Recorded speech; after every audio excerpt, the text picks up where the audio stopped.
Baik, jadi Al-Quran secara fisik memberikan ketenangan, keyakinan, harapan. Wa basyiril ladzina amanu wa amilus solihati jannatun, gitu terus loh. Dan kabarkanlah kepada orang-orang yang beriman, kata Allah. Jadi apa yang bikin susah? Jadi kalau udah tenang, bahagia, gula darah turun, tensi turun, segala turun. Masya Allah kan? Dan itu dibuktikan. Tapi kata kuncinya apa? Harus memahami itu dulu. Afala yatadabbarunal Qur'an. Ya, maka Allah Subhanahu wa taala menjadikan, waktu saya pernah membaca ayat Al-Qur'an ini, bukan kita membaca ayat Al-Qur'an dan lihat ada ayat-ayat yang saya kadang-kadang mikir, apa maksud tajwid itu? Ada idgham, ada ikhfa, ada iqlab, ya, ada izhar, ya. Nah, tempat ini punya Kang Izhar. Ya. Itu ya, Masya Allah, itu kan, itu semua punya efek yang beda sekalian. Baik, kita akan buktikan beda rasanya kepada kita. Contoh nih, saya akan bacakan surat Maryam. Surat Maryam itu surat yang unik karena di belakangnya ya semua. Ya, mari kita dengarkan. Auzubillahiminasyaitonirrajim. Kaf ha ya ain sad. Zikru rahmati rabbika 'abdahu Zakaria iz nada rabbahu nidaan khafiyya. Qala rabbi inni wahanal azmu minni wasta'ala ar-ra'syu shayba wa lam akum bidu'aika rabbi syakiyya. Lalu yang lain lagi Bos sekalian, ya. Kita lihat lagi surat Muhammad. Surat Muhammad ini belakangnya hum. Ya. Lihat. Auzubillahiminasyaitonirrajim. Allazina kafaru wa saddu an sabilillahi adalla a'malahum wallazina amanu wa amilus solihati wa amanu bima nuzzila ala Muhammadin wa huwal haqqu min rabbihim kaffara anhum sayyi'atihim wa aslaha balahum zalika bi anna allazina kafaru ittaba'ul batila wa anna allazina amanu ittaba'ul haqqa min rabbihim kadzalika yadribullahu lin-nasi amsalahum fa idza lakitumul ladzina kafaru fadarbar riqab hatta idza askhantumuhum fashuddul wathaq فإما منا بعد وإما فداء حتى تضع الحرب أوزارها ذلك ولو يشاء الله لانتصر منهم ولكن ليبلو بعضكم ببعض والذين قتلوا في سبيل الله فلن يضل أعمالهم. Lain lagi kalau kita baca Ar-Rahman, kayak pak gitu loh. Hati itu ibarat kata tuh kayak mau dibongkar gitu loh, rasa syukurnya. Lihat. Kita ayat langsung sudah masuk ke itu ya. Auzubillahiminasyaitonirrajim. Wal arda wada'aha lil anam fiha fakihatun wan nahlu zatul akmam wal habbu zul aswi war rayhan فبأي آلاء ربكما تكذبان خلق الإنسان من صلصال كالفخار وخلق الجان من مارج من نار فبأي آلاء ربكما تكذبان رب المشرقين ورب المغربين فبأي آلاء ربكما تكذبان مرج البحرين يلتقيان بينهما برزخ لا يبغيان فبأي آلاء ربكما تكذبان. Jadi kayak kita dipegang, bahu kita dipegang, matamu lihat, ya, telingamu dengar. Tuh, perhatikan matahari. Jadi seakan-akan kayak kita dipegang sama ibu kita gitu ya. Atau mungkin dipegang oleh katakanlah pemimpin, panglimanya kita. Lihat gitu kan. Gitu. Kuat jadi kita kan. Nah, Al-Quran itu sekalian ya, subhanallahnya ya. Dia punya irama-irama ya. Irama-irama, dia punya makna, dia punya hikmah juga. Bukan sekedar membaca artinya, bukan, dia harus ada hikmah di situ. Kalau hikmah ini didapatkan, maka kuatlah raganya dia. Raga itu dikuatkan oleh ruh. Jadi kalau kita lihat, perhatikan baik-baik sekalian. Maaf. Semua perangnya ya Rasulullah dan khususnya para sahabat itu tidak pernah ada perang di mana pasukan kaum muslimin jumlahnya lebih besar, nggak pernah ada. Jumlahnya kaum muslimin pasti lebih kecil, tapi selalu menang. Kenapa? Karena ruhnya mereka, jiwa mereka, ya, iman mereka jauh lebih besar daripada raganya. Yang itulah zaman sekarang hilang. Kenapa? Karena jauh dari Al-Quran. Ya, jadi kalau boleh saya katakan, berarti kita bisa menggunakan dong Al-Quran ini sebagai media kita untuk pengobatan. Jelas bisa. Ya, kalau saya pernah katakan bahwa, saya katakan wallahi demi Allah, saya katakan, ambillah air zam-zam itu, ya, lalu Anda bacakan ayat Al-Quran atau bacakan ayat-ayat ruqyah atau mungkin ruqyah yang diajarkan Nabi SAW, lalu minta sama Allah, ya Allah kuatkan imunitasku, ragaku, fisikku, minta dengan keyakinan, pasti dikasih sama Allah. Kenapa? Zam-zam dia masyhuri bala. Salah satu contohnya ya, zam-zam itu sesuai dengan apa yang kita niatkan, apalagi Al-Quran. Ya, itu sebabnya ada penelitian dilakukan, seingat saya di Brawijaya, Malang, itu ternyata sel kanker itu ketika dibacakan Al-Quran ya dengan orang yang pastinya meyakini itu. Kalau nggak yakin nggak bisa. Kan kata Allah dalam Al-Quran, wa nunazzilu minal Qur'an ma huwa syifaa'un rahmatul lil mu'minin wa la yazidu dzalimin illa khusran. Jadi ada beberapa ayat dalam Al-Quran itu yang Allah sebutkan syifa. Salah satunya adalah Al-Quran. Salah beberapa lagi ada madu.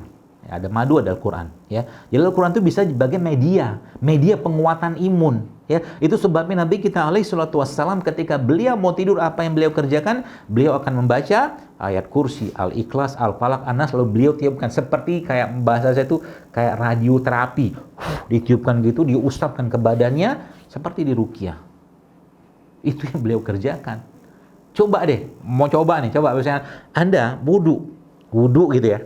Lalu wudu dengan khusyuk sholat 2 rakaat. Ya, minta sama Allah, lalu baca ayat Al-Quran, tiupkan ke tangan. Seperti itu. Ayat apa aja, minimal Al-Fatihah lah, atau Al-Mu'awwizatain, ya, Al-Ikhlas, Al-Falaq, An-Nas. Baca, tiupkan. Usapkan ke bawah, seperti kayak apa ya? Berdesir gitu loh. Itu. Seperti itu Al-Quran memberikan efek. Nah, apalagi banyak penelitian menyebutkan ternyata molekul saja. Ya, itu Bapak Ibu mungkin pernah membaca tentang Masaru Emoto. Masaru Emoto kan akhirnya masuk Islam gara-gara air Zam-Zam. Dia melihat air Zam-Zam itu molekulnya gimana nggak luar biasa molekulnya. Ya, tiap hari yang mungkin jutaan orang mungkin muter di situ membacakan labbaik Allahumma labbaik atau mungkin Rabbana atina, dibacain semua. Sedangkan manusia itu kan punya elektromagnetik gitu kan. Jadi seakan-akan air tuh mendengar. Pohon aja berkomunikasi. Itu sebabnya dalam makanan ya. Makanan, minuman. Nabi kita SAW tidak pernah mengejek, tidak pernah mencaci, bahkan tidak memujinya. Karena mereka punya hati, tanda kutip ya. Mereka juga punya perasaan. Nggak boleh. Mau enak dia makan aja, alhamdulillah. Mau nggak enak nggak usah makan. Seperti itu aja. Ya, nah maka saya katakan, jadi getaran-getaran dari makharijul huruf Quran itu yang menguatkan saraf-saraf manusia. Maka Nabi katakan Allah katakan warattilil Qur'ana tartila. Bacalah Quran dengan tartil. Nggak boleh baca Quran itu cepat-cepat. Dapatkan maknanya, dapatkan iramanya. Jadi kalau Bapak Ibu perhatikan para qori yang subhanallah ya, para pembaca Quran itu, para hufaz, penghafal Quran itu, mereka membaca ayat-ayat atau surat-surat tertentu, itu kadang-kadang suratnya sama tapi nadanya berbeda tergantung suasana hati mereka. Ya. Dan makanya dalam Islam itu ya, selalu begitu Allah katakan, orang-orang yang berbuat baik wala khaufun alaihim walahum yahzanun, kata Allah. Orang-orang yang berbuat baik itu nggak ada takut, nggak ada sedih. Seperti itu janji Allah. Jadi kalau kita kembali balik lagi pada Al-Quran sekalian, maka sebenarnya zaman sekarang ini, kalau boleh saya katakan gitu ya, kalau boleh saya katakan, obatnya corona itu banyak-banyak baca Quran aja lah. Ya, bayangkan ya, dalam satu juz itu seingat saya ada sekitar 100 ribu kebaikan dalam satu juz. Ya, kalau setiap hari bisa baca satu juz, berarti 100 ribu kebaikan, 100 ribu ketenangan, 100 ribu kedamaian, 100 ribu kekebalan hati, iman segala macam. Ya. Jadi kalau kita sudah memahami ini, maka ya apa harus takutkan ya. Apalagi kita yakin bahwa yang namanya dunia kayak ya sekarang ini ya fitnahnya luar biasa di mana-mana ya. Maka kembali saja pada Al-Qur'an. Semua yang kita butuhkan ada pada Al-Qur'an ya. Bagaimana malah kalau bicara tentang masalah kesehatan atau makanan? Mungkin Bapak Ibu pernah mendengar ayat dalam surah Al-A'raf, wa kulu washrabu wa la tusrifu, kata Allah. Makan tapi jangan berlebihan. Ibnu Taimiyah mengatakan bahwa 50% ilmu kedokteran itu ada pada ayat tadi. Subhanallah kan? 50% kata beliau, rahimahullah. Ya. Kenapa? Karena kuncinya zaman sekarang. Kenapa banyak orang zaman sekarang berpenyakitan? Karena makannya berlebihan. Yang dimakan berlebihan, yang dimakan nggak sehat. Udah gitu berobatnya juga nggak sehat. Nggak kenal bekam, nggak kenal puasa. Ya, nggak kenal katakanlah sunnah-sunnah Nabi. Ya. Subhanallah ya. Maka kembali pada Al-Quran. Ya. Quran ini adalah imunitas terbaik kita, baik secara ruhiyah, kolbu, dengan ketenangannya, ya, dengan kedamaian, kebahagiaannya, ya, dan secara fisiknya tadi saya katakan, ya, dia menggetarkan saraf-saraf kita, ya. Maka itu salah satu bisa kita lakukan dengan cara ya ruqyah, ya, kita membacakan ayat-ayat Allah ya, kepada mungkin air gitu, atau mungkin kita bacakan, kita ruqyah badan kita, dan membaca Quran dengan tartil pun itulah adalah imunitas buat tubuh kita, ya. Dan apa tuh namanya? Selalu ada kabar gembira dari Allah. Al-Quran itu memberi kabar gembira, ya. Dia ada pembeda juga, Al-Furqan juga. Kabar gembira, basyira, wa nazira, macam-macam. Sudah komplit semua dalam Al-Quran. Tinggal ikutin saja, baca. Jangan pernah dalam hari kita, atau mungkin ya boleh saya katakan, ketika kita baca Al-Quran, minta sama Allah, ya Allah jadikan Al-Quran ini sebagai penguat hatiku, imanku, kolbuku, pikiranku, dan penguat jasadku. Boleh minta begitu? Boleh. Karena ayat-ayat Allah itu kan penuh dengan keberkahan. Kita bertawassul dengan Al-Quran untuk kekebalan tubuh kita pun insya Allah tidak masalah. Ya, nah termasuk di waktu-waktu duha seperti ini ya menjelang siang seperti ini ya, adalah waktu-waktu terbaik ya kita sholat ya, kita berdoa pada Allah dan meminta pada Allah agar Al-Quran dijadikan sebagai penguat, bukan hanya penguat fisik.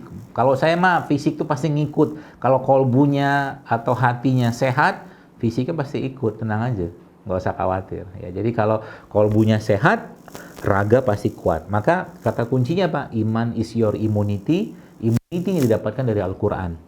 Ya, kalau lagi hatinya bermasalah, baca Quran. Ya, kalau lagi keras, baca Quran, baca terus. Sebagaimana seorang dokter ketika atau mungkin ya herbalis atau terapis memberikan obat dan orangnya belum sembuh-sembuh dengan obat tadi, maka apa yang dikerjakan? Tambahkan dosisnya. Satu halaman belum dapatkan vibrasinya, 2 halaman belum dapatkan vibrasinya, 3 halaman belum dapatkan vibrasinya, sampai akhirnya 1 juz baru air matanya berlinangan. Allah menyediakan mata ini untuk menyalurkan perasaan kita kepadanya. Allah memberikan mata ini untuk kita menumpahkan segala gundah gelisah dan penyakit-penyakit dalam diri kita dengan bertaubat kepada Allah, sehingga nanti sampailah pada satu titik kharru sujada wa bukiya.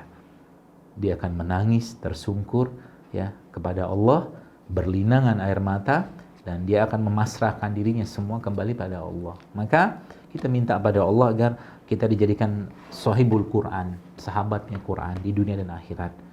Ya, kita memohon kepada Allah agar kita ditambahkan kecintaan terhadap Al-Quran. Kita minta pada Allah agar dimudahkan untuk mentadaburi Al-Quran. Kita minta pada Allah, ya semoga Allah mudahkan kita untuk menghafalnya, mentadaburinya, mengajarkannya, mengamalkannya. Itulah generasi yang terbaik. Ya. Dan sebagai penutup materi saya akan bacakan surat Ad-Duha. Ya, mudah-mudahan surat ini menjadi semangat untuk kita. Ya, dan habis ini mungkin nanti kita akan lanjutkan dengan sesi tanya jawab.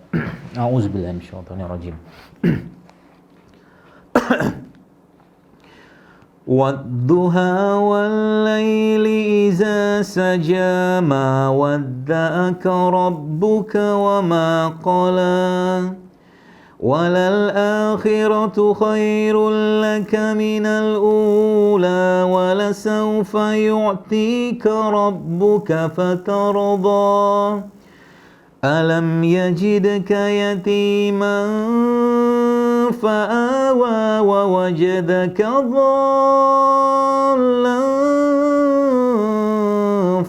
فهدى ووجدك عائلا فأغنى فأما اليتيم فلا تقهر وأما السائل فلا تنهر وأما بنعمة ربك فحدث. Wallahu a'lam bishawab. Saya kembalikan lagi kepada moderator Kang Ferry. Assalamualaikum warahmatullahi wabarakatuh.